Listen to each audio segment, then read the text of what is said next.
Hello everybody, my name's Rachel and I'm going to read you today's Advent block story.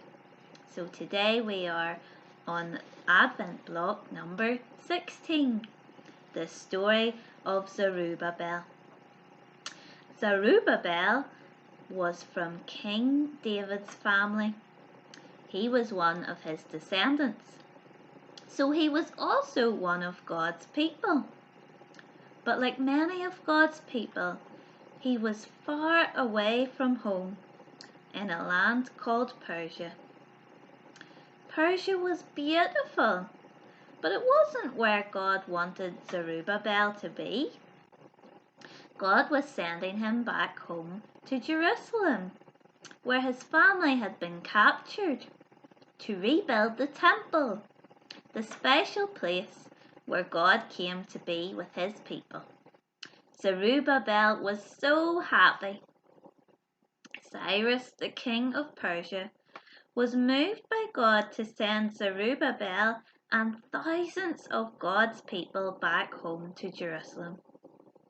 Even though the king didn't know it, he was fulfilling what God had told the people through the prophet Jeremiah in the letter. You won't be far from home forever. The temple won't be gone forever. Does it feel like you're all alone? Does it feel like my plans aren't working anymore? That's not the case. I'm still with you, and I still have a plan. Not just a today plan, but a tomorrow plan. In fact, it's a forever plan, the best one of all.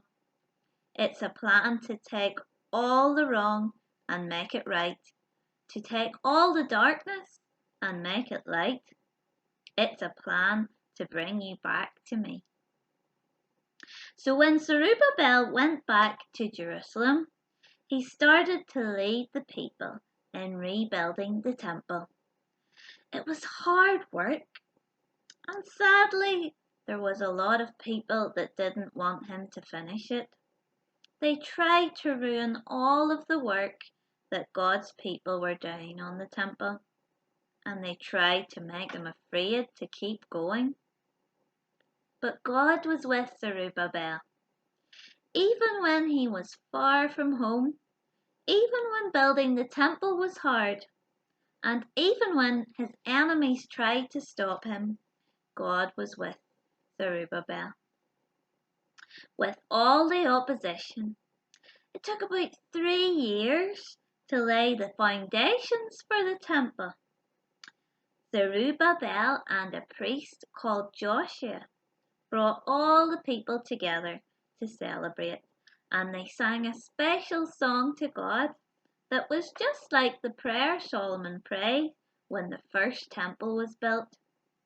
God is good, and his love for us lasts forever.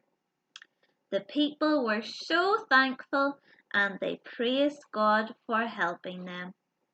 As well as singing, they shouted and they played trumpets and cymbals.